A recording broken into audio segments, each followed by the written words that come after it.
Hello students, स्वागत है आपका एक बार फिर हमारे ऑनलाइन प्लेटफॉर्म पर। आज की क्लास में कुछ इंपॉर्टेंट क्वेश्चन देखेंगे जो थोड़े से ट्रिकी है ना, जिनमें कुछ एक्स्ट्रा करना पड़ता है। डेफिनेटली बहुत कुछ सीखने को मिलेगा और इन क्वेश्चन को सॉल्व करने से क्या होगा, आपके पास कॉन्फिडेंस आएगा और आप नए क्वेश्चन को फेस कर पाओगे, है ना।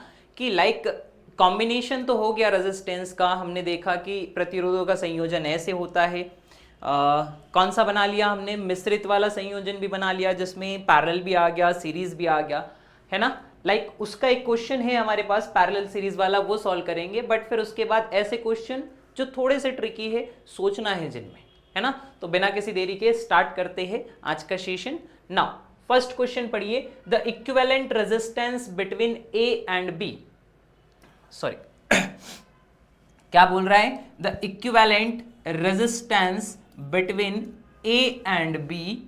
हमारा ए भी मिस था तो ये बना देते हैं ए एंड बी।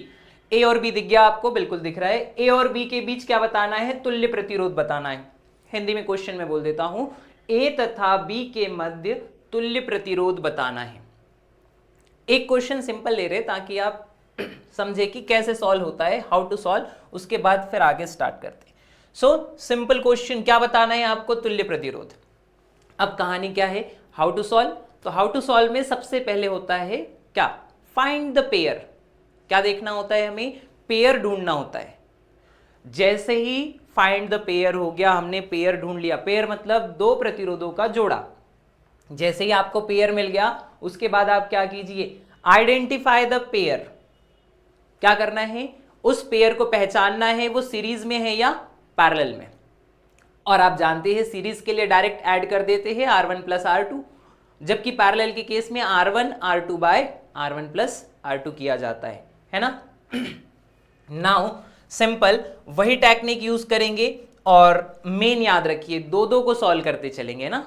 पेयर इसीलिए बोल रहे कि फर्स्ट फाइंड द पेयर, जोड़े को पहचानो, फिर उसको सॉल्व करो अगेन, फिर उसका पेयर किसी और के साथ बनाओ, उसको सॉल्व करो। ऐसे हर बार आपका डायग्राम रिड्यूस होता जाएगा और क्वेश्चन सॉल्व होता जाएगा। तो फर्स्ट ऑफ ऑल मैं इसमें क्या कर रहा हूं, पेयर आइडेंटिफाई कर रहा हूं। तो ध्यान से देखिए, मुझे एक पेयर तो यहां मिल जाएगा, 9 और 18 का एक पेयर, बिल्कुल सबको दिख रहा होगा। और कैसा पेयर है, तो लेट कि ए से करंट आ रहा है और ए से आने वाला करंट यहां तक आया। अब यहां टर्मिनल है तो कुछ पोर्शन उसका 9 में चला जाएगा और कुछ करंट किस में चला जाएगा, 18 में चला जाएगा। करंट भी डिवाइड हो रहा है, ऊपर से 9 ओम रेजिस्टेंस के दोनों टर्मिनल किससे कनेक्ट है, 18 ओम के रेजिस्टेंस के दोनों टर्मिनल से कनेक्ट है। इट मींस दोनों कंडीशन वेरीफाई हो गई। दोनों वेरीफाई मतलब कैसे है, पैरेलल है। तो मैंने पहचान लिया ये कैसे है, पैरेलल है। ओके, बट एक को सॉल्व करूं तो फिर काफी टाइम लग जाएगा, तो मैं दूसरा भी फाइंड आउट करता हूं। क्या ऐसा और कहीं दिख रहा है, बिल्कुल देखिए ऊपर 8 16 की जोड़ी भी बन सकती है, 8 और 16 की भी बन सकती है। बट 16 और 16 है ना, देखो तो यहां तक करंट आया। अब करंट कुछ परसेंट इसमें जाएगा, उसका कुछ परसेंट इसमें जाएगा।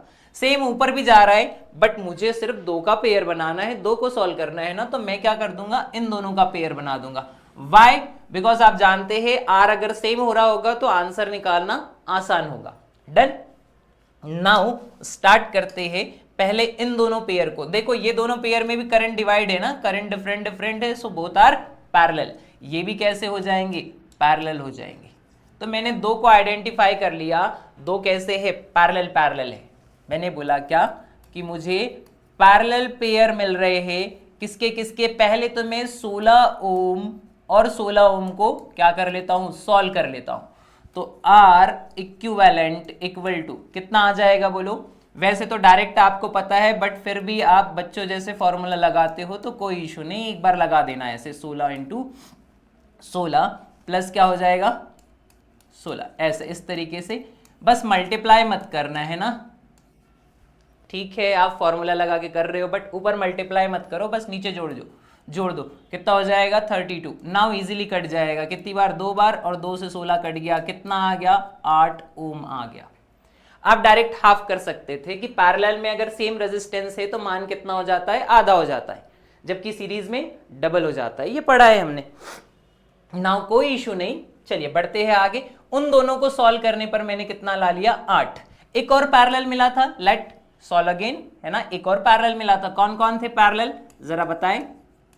पैरेलल कौन कौन दिख रहे हैं आपके पास, 9 और 18, 9 ओम एंड 18 ओम। 9 और 18 को, 9 और 18 का आंसर भी आपको पता है, बट लेट फिर से आप कैलकुलेट करना चाहते, कोई इशू नहीं। ऊपर मल्टीप्लाई और नीचे सम,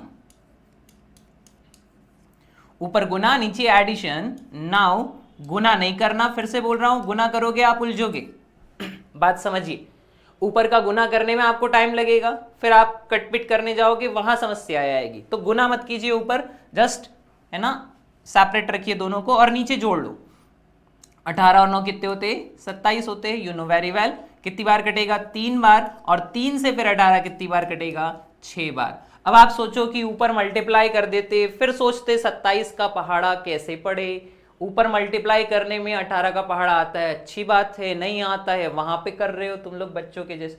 तो कुछ चीजें जो होती है ये टाइम के साथ डेवलप कर लेनी चाहिए। अगर आपको आता है बहुत अच्छी बात है, नहीं आता है तो प्लीज एक्सेप्ट इट, है ना, और फॉलो करो इसको। बिल्कुल सीखने की कोई एज नहीं होती है, अभी भी आप कैलकुलेशन सीख सकते हैं। नाउ इन दोनों को सॉल्व करने पर कितना आ गया, 8 ओम आ गया, और इन दोनों को सॉल्व करने पर कितना आ गया, 6 ओम आ गया।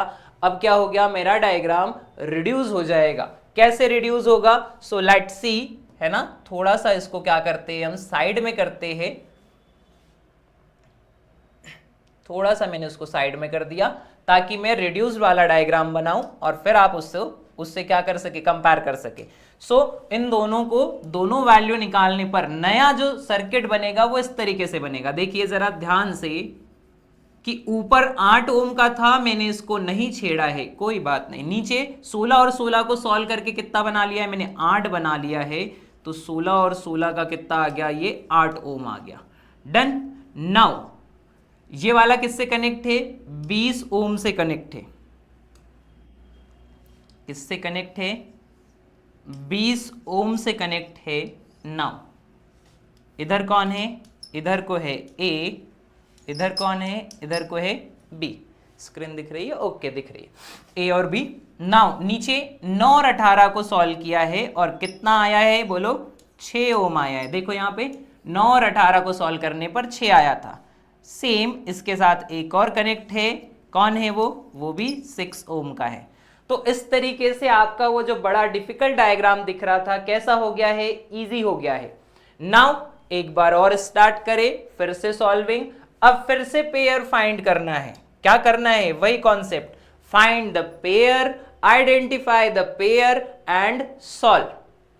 सो देखो साफ साफ दिख रहा है 8 और 8 का पेयर बन रहा है। कैसा, अगेन दोनों कैसे है, पैरेलल है। यहां पर भी दोनों कैसे थे, पैरेलल थे। इधर भी दोनों कैसे दिख रहे, पैरेलल, बिकॉज दोनों टर्मिनल मिल रहे हैं ना, दोनों रेजिस्टेंस के दोनों टर्मिनल। या फिर ऐसे बोल दो करंट यहां आएगा और करंट डिवाइड हो गया। अगर करंट डिवाइड हो रहा है तो वो पैरेलल होते हैं। नीचे वाले केस में देखो दोनों रेजिस्टेंस के एक सिरे जुड़े हैं। क्या डेफिनेशन बताई थी, दोनों प्रतिरोधों का एक सिरा जुड़ा हो या फिर क्या हो, सेम करंट डिवाइड ना हो, सेम करंट फ्लो हो। इसमें से जितना करंट जाएगा उतना ही आगे 6 में से बढ़ेगा। मींस एक और पेयर मुझे मिल जाता है, कैसा, सीरीज में। कैसे मिल जाता है, सीरीज मिल जाता है। मींस एक पैरेलल एक सीरीज, इसी को लेकर चलते हैं आगे और लेट सी क्या बनता है कैलकुलेशन। तो फिर अगेन मैं क्या सॉल्व करूंगा, पैरेलल सॉल्व करूंगा। चलो नंबरिंग कर देते हैं, पहली बार, ये दूसरी बार और ये तीसरी बार पैरेलल लगा रहा हूं मैं। किसके किसके बीच में, 8 और 8 के बीच में, 8 ohm and 8 ohm are equivalent. फिर से जब सेम सेम रेजिस्टेंस आते हैं पैरेलल में तो उसका मान आधा हो जाता है। 8 और 8 का आधा कितना हो जाएगा, 4। बट फिर भी आप चाहते हैं एक बार सॉल्व किया जाए तो 8 इंटू 8 बाई 8 प्लस 8।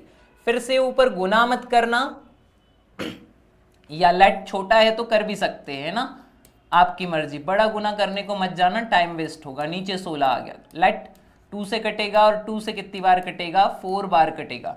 तो कितना आ गया finally, answer is 4 ohm. Okay, third को सॉल्व करने पर कितना आ रहा है, 4 ओम आ रहा है। इन दोनों को सॉल्व करने पर 4। डन। नाउ नेक्स्ट 6 और 6 को सीरीज में सॉल्व करते हैं। कैसे सॉल्व करते हैं, 6 और 6 को सीरीज में। तो फोर्थ नंबर अब की बार सीरीज आ गया है, किसको किसको, 6 ओम एंड 6 ओम। आप अभी समझ गए होंगे कि जब पैरेलल में आधा हो रहा है तो सीरीज में डबल हो जाएगा। कोई नहीं, सीरीज का तो फॉर्मूला भी इजी होता है। तो 6 ओम प्लस 6 ओम कर दोगे, ओवरऑल कितना हो जाएगा, 12 ओम हो जाएगा। कितना हो जाएगा, 12 ओम हो जाएगा। मीन्स ध्यान से देखिए इस चीज को, सीरीज में 6 और 6 को सॉल्व करने पर कितना हो रहा है, 12 हो रहा है। कितने, 4 कैलकुलेशन हो गए मेरे, है ना। कितने कैलकुलेशन हो गए, 4 कैलकुलेशन हो गए। अब मैंने 2 वैल्यू निकाल ली है। कौन सी 2 वैल्यू निकाल ली है, एक 4 ओम की और एक 12 ओम की। क्या सर्किट और छोटा हो जाएगा, डेफिनेटली सर्किट और छोटा हो जाएगा। कैसे बनेगा, लेट एक बार और डायग्राम ड्रॉ करते हैं कि 8 और 8 को इन दोनों को सॉल्व करने पर कितना बन गया, 4 ओम बन गया, मतलब ये 4 ओम का। डन। नाउ इससे कौन कनेक्ट था, इससे 20 ओम कनेक्ट था, 20 ओम। डन। क्या नीचे यहां कौन है, बी, यहां कौन है, ए। लेट नीचे 6 और 6 को सॉल्व किया तो कितना बन गया है, 12 बन गया है। कितना बन गया है, 12 ओम बन गया है। अब मैं आपसे पूछ रहा हूं again, find the pair, identify the pair. तो आप बोलोगे नीचे वाली लाइन में तो सर एक ही है, बट ऊपर 2 है ना। ऊपर 2 है तो पहले उन 2 को सॉल्व करना पड़ेगा, जो ऊपर 2 है उनको सॉल्व करना पड़ेगा। अब ऊपर के 2 सॉल्व करेंगे तो क्या, हाँ 4 और 20 कैसे है, सीरीज में है, तो कितने हो जाएंगे, 24 हो जाएंगे। लेट फिफ्थ कैलकुलेशन क्या बोलता है, फिफ्थ कैलकुलेशन सीरीज में आ रहे हैं, सीरीज में आ रहे हैं कौन, 4 ओम और 4 के साथ कौन, 20 ओम। 4 ओम और 20 ओम कैसे आ रहे हैं, सीरीज में आ रहे हैं। नाउ सीरीज में सॉल्व किया उनको तो सीरीज का पता है आपको, डायरेक्ट हो जाता है क्या, 4 + 20 R1 + R2, तो इक्वल टू कितना आ जाएगा, 24 ओम आ जाएगा। पांचवें कैलकुलेशन में 4 और 20 जोड़कर कितने हो गए, 24 हो गए। अब ध्यान से जब आप सर्किट को देखोगे तो आपको पता चलेगा सर्किट में सिर्फ 2 बचे हैं, एक 24 ओम का है और नीचे कौन बचा हुआ है, नीचे बचा हुआ है कितने ओम का, 12 ओम का। कितना बचा हुआ है, 12 ओम का बचा हुआ है। लेट ये ए है और ये बी है। अब फिर से वही कहानी, आइडेंटिफाई द पेयर। तो अब देखो, अब तो 2 ही बचे हैं और दोनों के टर्मिनल आपस में जुड़े हैं, दोनों में करंट डिवाइड हो रहा है, दोनों का करंट फ्लो डिफरेंट डिफरेंट है, इसलिए बोथ आर इन पैरेलल। दोनों कैसे हो जाएंगे, पैरेलल हो जाएंगे। जैसे ही मैंने पहचान लिया पैरेलल है, लास्ट स्टेप बची है क्या, कि लगा दो फॉर्मूला। लेट सी कि फॉर्मूला लगाते हैं तो क्या होता है। थोड़ा सा पेज चाहिए होगा मुझे, इसको इस तरफ कर दे, इतना भी तो नहीं चाहिए।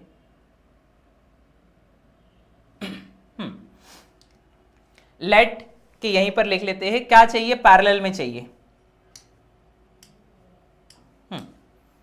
कैसा चाहिए, पैरेलल वाला फॉर्मूला लगाना है, बिकॉज दोनों पैरेलल है। कौन कौन, 24 ओम एंड 12 ओम। दोनों कैसे थे, पैरेलल थे। पैरेलल में आर इक्विवेलेंट इक्वल टू ऊपर गुना नीचे जोड़ 24 + 12। डोंट वरी, फिर से बोल रहा हूं, गुना नहीं करना, जस्ट ऐड कीजिए। ऐड करेंगे तो क्या मिलेगा, 24 × 12 डिवाइडेड बाय कितना हो जाएगा, 36 हो जाएगा। 4 और 2 6, 2 और 1 3।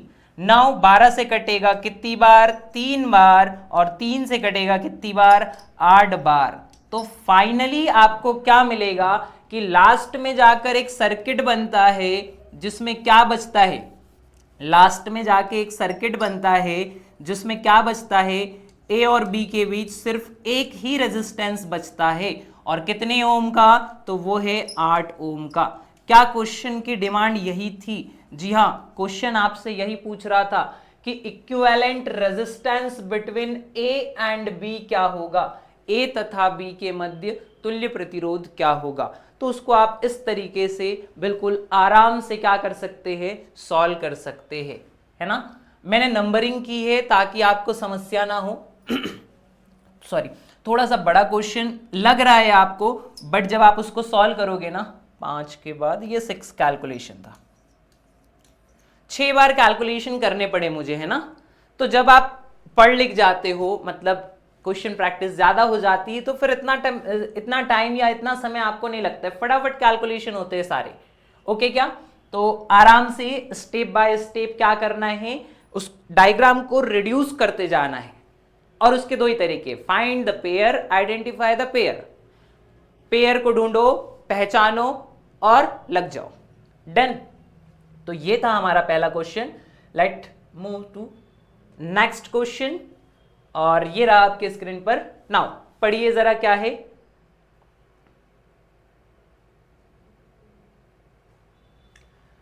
In this circuit the value of I2 is, दिए गए परिपथ में I2 का क्या मान होगा। ये थोड़ा सा ट्रिकी क्वेश्चन है, इसको करने के लिए थोड़ा ज्यादा दिमाग लगाना पड़ता है ना। सर्किट आपके पास गिवन है, समस्या ये है कि सर्किट में बैटरी नहीं है। ओके, रेजिस्टेंस अवेलेबल है, टोटल करंट दिख रहा है, बट वोल्टेज कहां है। विदाउट वोल्टेज तो हमने सीखा ही नहीं कि हम कैसे बताएं करंट फ्लो। अगर बैटरी होती, बैटरी में लिखा होता इतने वोल्टेज की बैटरी है, फटाफट से शॉर्टकट लगा के करंट बता देते। बट अब क्या, कैसे सॉल्व करेंगे, how to solve this type of problem या क्वेश्चन। थोड़ा सा विचार कीजिए और आई होप कि आपसे बनेगा, ऐसा नहीं कि नहीं बनेगा, बनेगा, बिल्कुल बनेगा। क्वेश्चन है सो सॉल्यूशन भी होगा उसका। बट जरा सा फोकस करें कि मैं बैटरी ना होने पर, वोल्टेज ना गिवन होने पर क्या कर सकता हूं। तो बैटरी नहीं दी है तो कुछ तो कॉमन होगा जो रिलेट होगा तीनों रेजिस्टेंस से, क्योंकि आप जानते हैं करंट बताना है तो वोल्टेज की जरूरत पड़ेगी ही पड़ेगी, है ना। क्योंकि तीन तो क्वांटिटी है हमारे पास, एक वोल्टेज है, एक करंट है और एक रेजिस्टेंस है। कितनी क्वांटिटी है हमारे पास, 3 क्वांटिटी है। तीनों में से 2 गिवन होगी, तभी हम क्या बता पाएंगे, तीसरी क्वांटिटी बता पाएंगे। यस और नो, बिल्कुल। चलिए, आपने सोच लिया होगा, मंथन कर लिया होगा। अब मेरी बारी। नाउ मुझे पता है कि जो टोटल करंट फ्लो हो रहा है सर्किट में वो कितना है, 1.2 एम्पियर का है। कितना है, 1.2 एम्पियर का है। ओके, नाउ ये जो तीनों रेजिस्टेंस कनेक्ट है, किस ऑर्डर में कनेक्ट है, तो तीनों के तीनों रेजिस्टेंस किस केस में अटैच है, पैरेलल। ध्यान से देखिए, समांतर। अब I1, I2, I3 तीन वैल्यू है, तीन में से कोई भी पूछ सकता है आपसे। लेट कि उसने अभी क्या पूछा है आपसे, I2 पूछा है, हो सकता है वो I1 पूछ ले, I3 पूछ ले, तीनों के लिए सॉल्यूशन सेम रहेगा, बट करंट सेम नहीं हो सकता। लेट मान लो 10 10 10 के तीनों होते, तो मैं क्या करता, इस पूरे टोटल करंट को 3 पार्ट में डिवाइड कर देता। बिकॉज ऑफ रेजिस्टेंस सेम है तो करंट डिवाइड हो जाता है, इक्वली डिवाइड हो जाएगा। बट यहां तो रेजिस्टेंस अलग है, तो कैसे डिवाइड करें, इक्वली डिवाइड करने वाला तो केस है ही नहीं। फिर दूसरा वो शॉर्टकट हमने जो पढ़ा था यूनिट वाला, कि आप टोटल यूनिट निकाल लीजिए कितनी हो रही है, उसके अकॉर्डिंग करंट फ्लो करा दीजिए, ये भी एक तरीका है। तो टोटल यूनिट निकाल लेंगे उसका, बट रिमेंबर वोल्टेज में वो करेक्ट लगता है। करंट के साथ जब आप छेड़छाड़ करने जाओगे, करंट कैलकुलेशन के लिए जाओगे, तो उसका उल्टा हो जाता है। क्यों उल्टा होता है, बिकॉज ऑफ जिसका रेजिस्टेंस ज्यादा है उसमें करंट कम जाता है, और जिसका रेजिस्टेंस कम है उसमें करंट ज्यादा जाएगा, तो वहां यूनिट पलट जाएगी। क्या हो जाएगी, यूनिट पलट जाएगी, बिल्कुल। तो मैं लास्ट में, एट द लास्ट आपको यूनिट वाले से बता दूंगा, बट पहले क्या करें, हम उसको बेसिक से समझते हैं। तो मैंने कहा तीनों रेजिस्टेंस मुझे कैसे दिख रहे हैं, पैरेलल में दिख रहे हैं, समांतर क्रम में जुड़े हुए हैं। कौन से क्रम में जुड़े हैं? समांतर क्रम में जुड़े हैं। और अगर वो समांतर क्रम में जुड़े हैं तो फिर मुझे क्या करना पड़ेगा? एक बात याद करना पड़ेगा पैरेलल के बारे में, और वो बात क्या है कि पैरेलल कॉम्बिनेशन में वोल्टेज कैसा होता है। ये पढ़ा है हमने, वोल्टेज कैसा होता है? सेम होता है। आप पैरेलल में कितने भी लगा दो, सबका वोल्टेज कैसा रहेगा? सेम रहेगा। सबका वोल्टेज सेम रहेगा। लेट कि इसका वोल्टेज कितना है? रिमेंबर 3 रेजिस्टेंस है आपके पास, है ना?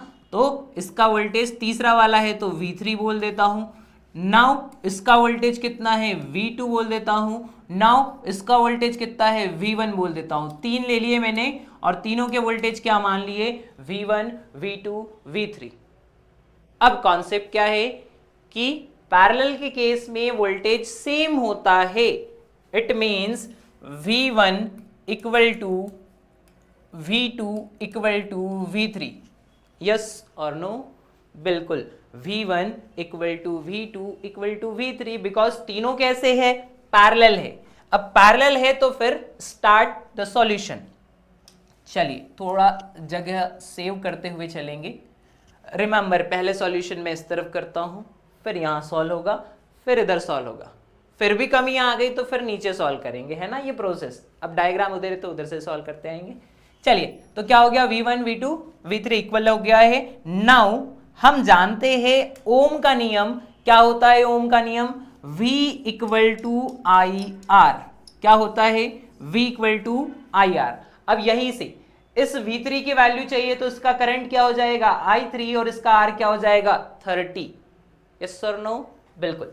नाउ V1 सेम यहां से स्टार्ट कीजिए, उसका करंट कितना हो जाएगा?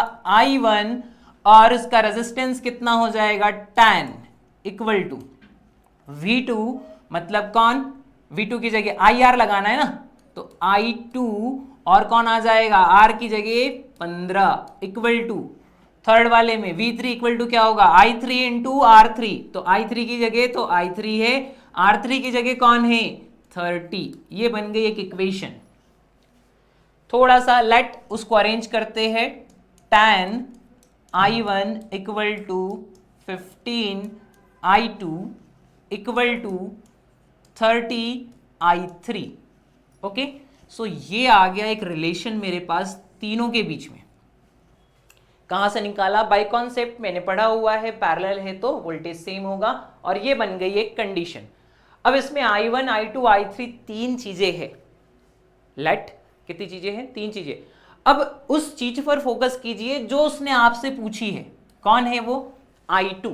तो I2 की वैल्यू तभी निकल सकती है जब आप उसको जिंदा रखो। जिंदा रखो मतलब कि समझ ही गए होंगे कि मुझे इस टर्म में इक्वेशन बनानी पड़ेगी। क्या बनानी पड़ेगी? समीकरण बनाने पड़ेंगे, और उन समीकरण को कंपेयर करना पड़ेगा, बिकॉज अननोन है मेरे पास। कितने? 3 है वो भी। तो अननोन से जब वैल्यू निकालना होता है तो समीकरण बनाना पड़ता है, इक्वेशन बनाना पड़ता है, और फिर उनको कंपेयर करना पड़ता है या डिवाइड करना पड़ता है। इतना कॉन्सेप्ट पता होगा आपको? नहीं तो बिल्कुल उस चीज को जिंदा रखेंगे, बनाए रखेंगे जिसको पूछा गया है। तो दूसरी चीजों को क्या करना पड़ेगा? हटाना पड़ेगा। मींस अगर उसने मेरे से I2 पूछा है तो मुझे किसको हटाना पड़ेगा? I1 को और I3 को।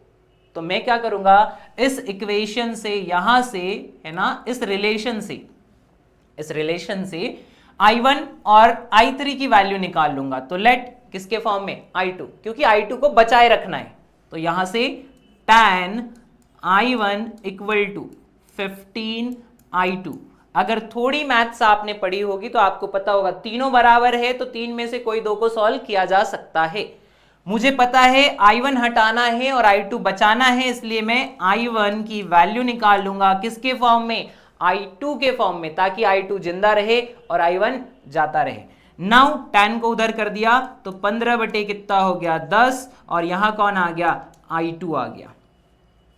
अब आप इसको सिंपल कर सकते हैं, है ना, 1.5 भी बोल सकते हैं, बिकॉज ऑफ 1.2 दिया है, बट लेट अभी पॉइंट में नहीं निकालते हैं, बिकॉज पॉइंट कैलकुलेशन कहीं ना कहीं आपको क्या कर सकता है? प्रॉब्लम दे सकता है। सो 5 से काट दो, 5 3 15, 5 दूनी 10, क्या आ जाएगा, I2 आ जाएगा। अब इसको बोल देते हैं इक्वेशन नंबर फर्स्ट, कि अगर कहीं मेरे पास I1 आ रहा होगा तो मैं उसकी वैल्यू इतनी रख दूंगा, तो इक्वेशन किस में चेंज हो जाएगी, I2 में, और मुझे I2 ही तो बनाना है सब जगह। I2 आ गया तो I2 की वैल्यू आ गई। एक बारी और किसके लिए, I3 के लिए, क्या एक बारी और करेंगे I3 के लिए। नाउ बोलो I2 और I3 का रिलेशन कितना है, तो मैं ऐसे लिख दूं 30I3 इक्वल टू, इसको पहले लिख देता हूं किसके बराबर है, 15I2 के बराबर है, 15I2 के बराबर है। नाउ I3 इक्वल टू 15/30 क्या हो जाएगा, I2। नाउ काट दो तो I3 इक्वल टू कितना, हाफ I2। ये बना दो इसको इक्वेशन नंबर 2। क्या बना दोगे, इक्वेशन नंबर 2। ध्यान से, एक समीकरण यहां बना दिया है, एक समीकरण यहां बना दिया है, डन।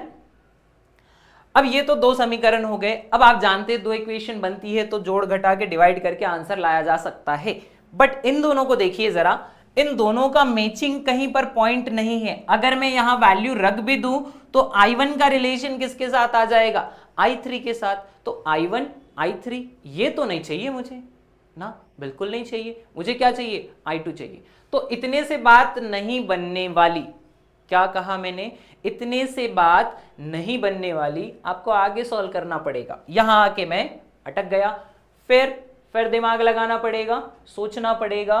तो एक चीज आप और देखिए, इसमें टोटल करंट दिया है, क्या दिया है, टोटल करंट दिया है। ओवरऑल आपको अब अंदर से फीलिंग आ रही होगी क्या, कि किरचॉफ के लॉ जैसा क्वेश्चन दिख रहा है, कि किरचॉफ का एक जंक्शन वाला रूल दिख रहा है। ये सर क्या कर रहे हैं, V equal to I R लगा रहे हैं। हाँ बिल्कुल वैसे ही हो रहा है, बट इसके लिए किरचॉफ लॉ की नीड नहीं है। ये तो बेसिक क्वेश्चन है।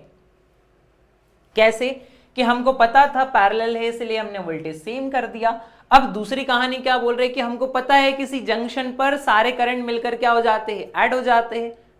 नहीं, तो यहां पर ध्यान से, जैसे ही इस 10 ओम से करंट निकलकर बाहर आएगा, यहां पर आएगा, उसको जोड़ देंगे हम क्या, I1।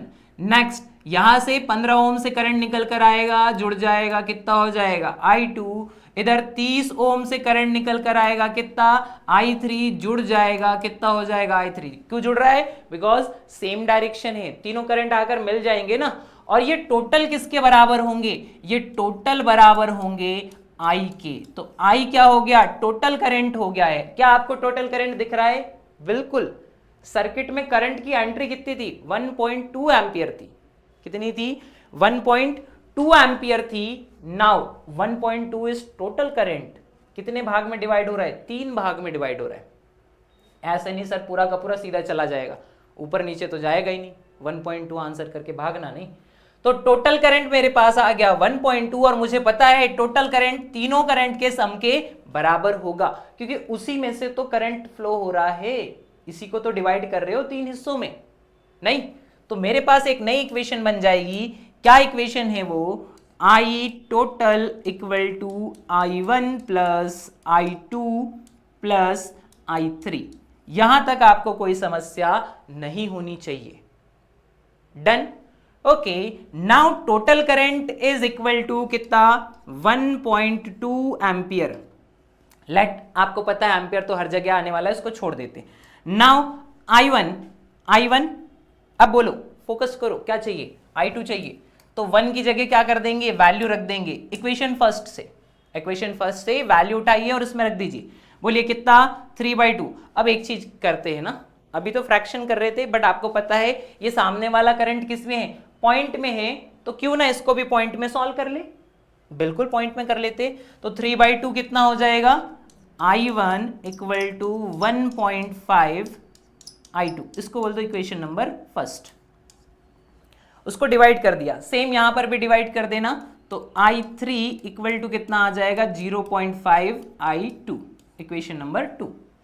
सो I1 की जगह वैल्यू रखिए, कितना आ जाएगा 1.5 I2। रिमेंबर I2 बचाना है, ऐसे नहीं 1.5 रख दिया और आगे बढ़ गए। प्लस I2 तो जिंदा रखना है, जैसा कि वैसा रहेगा। प्लस I3 को भी बदल दो, जी हाँ बदला जा सकता है, I3 रिप्लेस किया जा सकता है। कितना हो जाएगा 0.5। अगेन कौन आ गया I2। अब देखो पूरी इक्वेशन को आप एक बार देख लो, पूरी इक्वेशन को। क्या पूरी इक्वेशन में एक ही अननोन दिख रहा है आपको? बिल्कुल। और यही चीज तो हमें चाहिए थी कि पूरी इक्वेशन ऐसी बन जाए जिसमें सिर्फ एक अननोन रहे। अब तीनों I2 है तो वो क्या हो जाएंगे, जुड़ जाएंगे। बिल्कुल क्या हो जाएंगे, जुड़ जाएंगे। 1.2 इक्वल टू, जोड़ दीजिए तो ये जुड़ेगा इसमें 2 हो गया और 1 जुड़ेगा तो कितना हो गया 3I2। कितना हो गया 3I2 हो गया। अब यहां से I2 की वैल्यू चाहिए तो I2 इक्वल टू 1.2/3, इसको लिख सकते हैं आप 12/30। सॉल्व करने पर आ जाएगा कितना 0.4। या आपके लिए एक स्टेप बढ़ा देता हूं, 4/10। 3 से काट दो, कितनी बार कटेगा 4 बार। 0 जिंदा रखो, अब 0 से 4 को काट दो, 0.4 एम्पियर। तो ये क्या रहा आपका आंसर, फाइनल आंसर कितना आ गया 0.4 एम्पियर। लेट थोड़ा सा उसको मैं सेपरेट कर देता हूं, कहीं चीजें मर्ज ना हो जाए।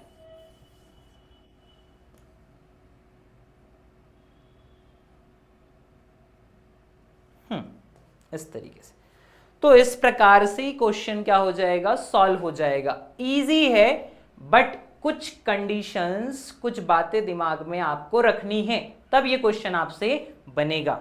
डन क्या? आई होप क्वेश्चन समझ में आया होगा। Let's move to another question. अब वो यूनिट वाला आप थोड़ा ट्राई करना, बिकॉज सिखाया तो है आपको। डन, अगले क्वेश्चन की तरफ चलते हैं और देखते हैं अगला क्वेश्चन क्या है। So the next is, if the ammeter is given circuit reads 2 ampere, the resistance R is। क्या बोल रहा है? बोल रहा है कि दिया गया अमीटर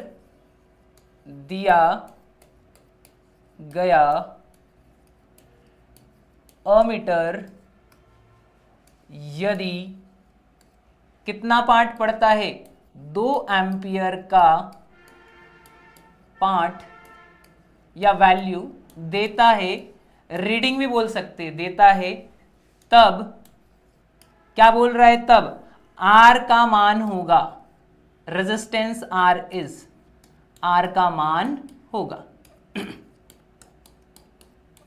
थोड़ा क्वेश्चन आप अपनी तरफ से मॉडिफाइड कर सकते हैं, लैंग्वेज बदलती है, डजंट मैटर, समझ में आ जाना चाहिए। क्या बोल रहा है कि ये जो अमीटर है, A फॉर क्या है, अमीटर है ना, A फॉर अमीटर। हमने पढ़ा है अमीटर का साइन क्या होता है, जिसमें गोले के अंदर क्या लिखा हो, A लिखा हो, वो क्या होता है, अमीटर होता है। लगता है मैंने उसको कुछ और ही बना दिया, पहले ही अच्छा दिख रहा था।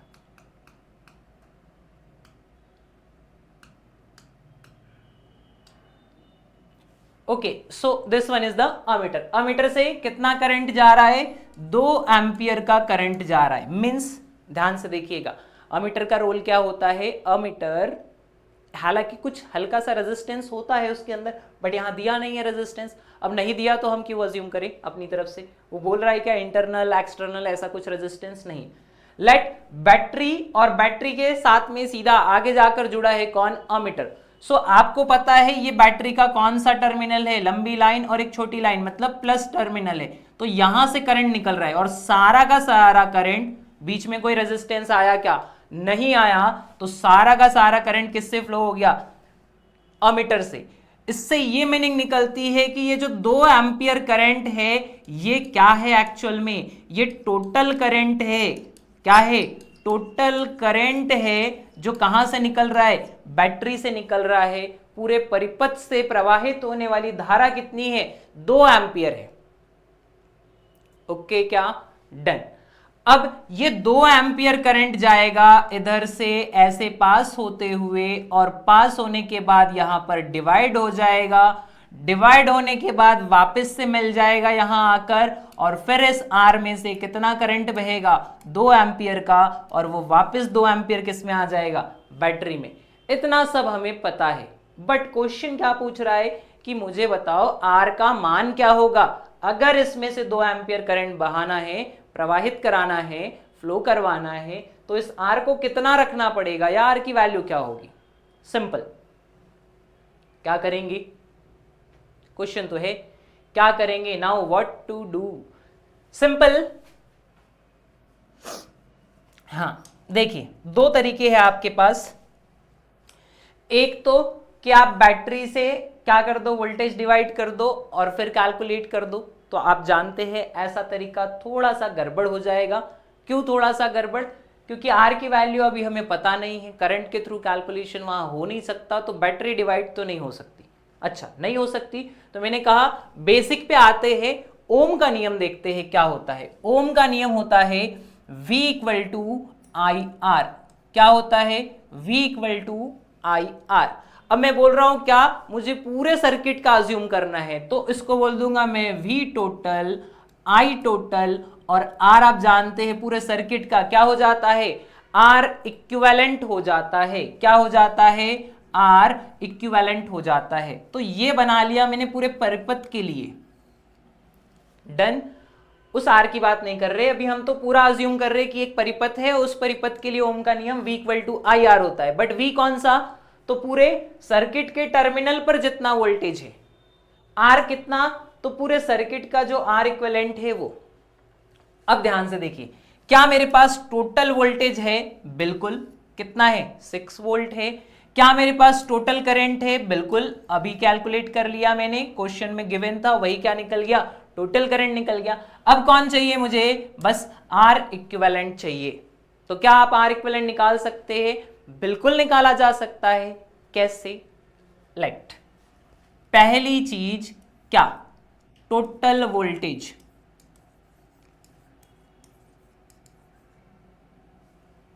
टोटल वोल्टेज VT बताइए, पूरे परिपथ के टर्मिनल पर कितना है, 6 वोल्ट है। डन।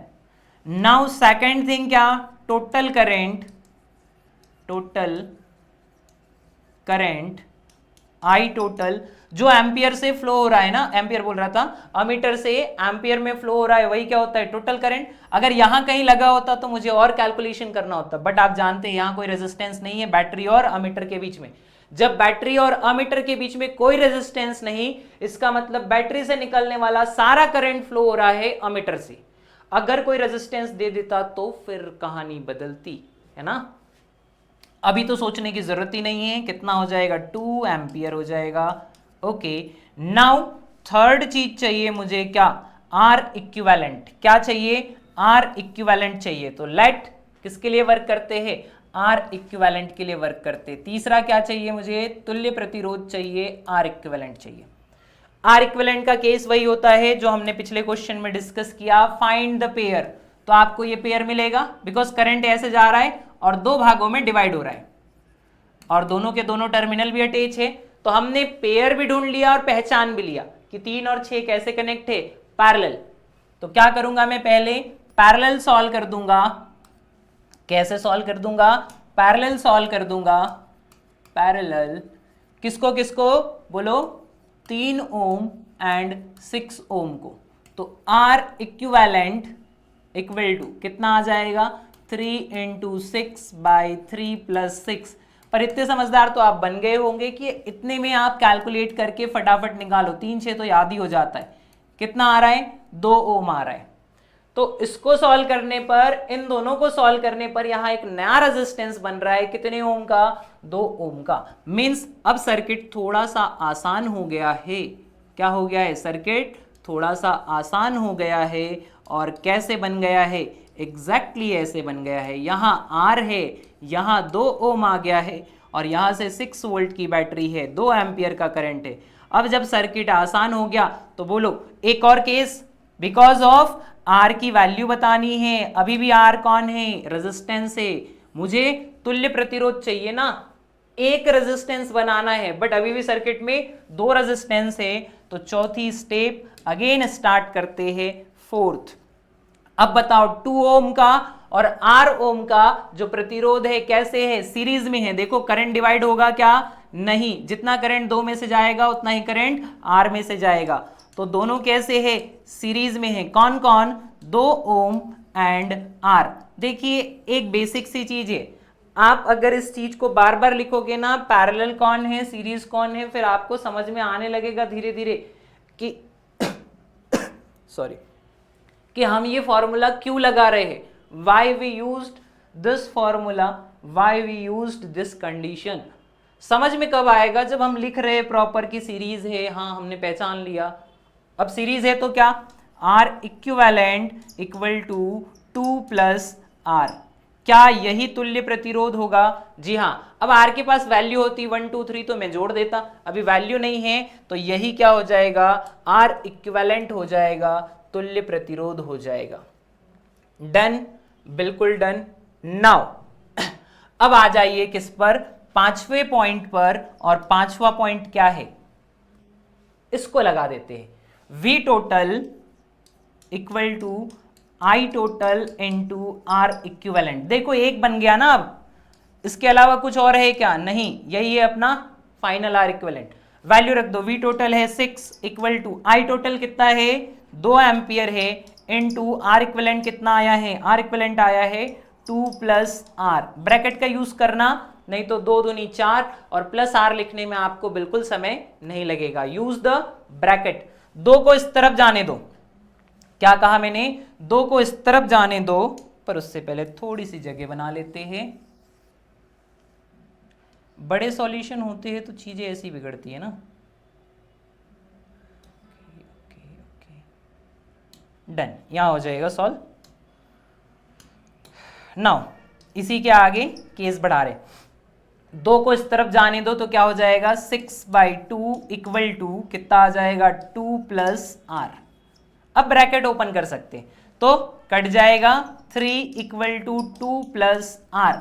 नाउ आपको साफ साफ दिख रहा होगा, यहां से 2 इस तरफ आएगा तो R इक्वल टू क्या हो जाएगा 3 माइनस 2, क्यों, क्योंकि इधर प्लस का था, इधर आएगा तो माइनस, और R इक्वल टू कितना हो जाएगा 1 ओम हो जाएगा।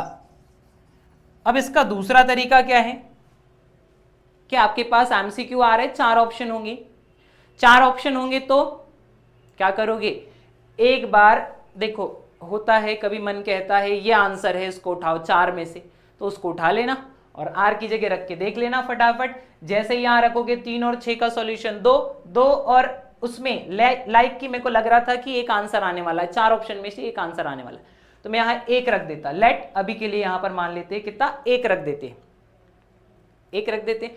तो 3 और 6 को सॉल्व करने पर कितना आएगा 2, और उस 2 को किसके साथ सॉल्व कर देंगे, 1 के साथ, तो टोटल R इक्विवेलेंट कितना हो जाएगा 3 हो जाएगा। बैटरी है 6 वोल्ट की, R है 3, बैटरी बटे ओम इक्वल टू करंट, तो 6/3 इक्वल टू कितना 2 ampere, means we are correct. तो 4 ऑप्शन, बाई ऑप्शन भी आप इस क्वेश्चन को कर सकते थे सॉल्व। जी हां, बाई ऑप्शन भी इसको सॉल्व किया जा सकता था। हट जाओ। ये है कहानी और ये है क्वेश्चन। तो ये थे आज के कुछ क्वेश्चन जिससे आपको डेफिनेटली कुछ सीखने को मिला होगा, आपको हेल्प करेंगे इस टाइप के और भी क्वेश्चन को सॉल्व करने में, है ना। अभी फिलहाल टाइम हो रहा है, so let's end the class. आज की क्लास यही एंड करते हैं। बिल्कुल एक बार अपनी तरफ से आप सारे क्वेश्चन प्रैक्टिस कीजिए, बनाइए, अगर बनते हैं तो बहुत अच्छा है, आप सीख रहे हैं, है ना, और सीखना ही है आपको, बिकॉज पेपर क्लियर करना है। Okay, thank you so much for watching.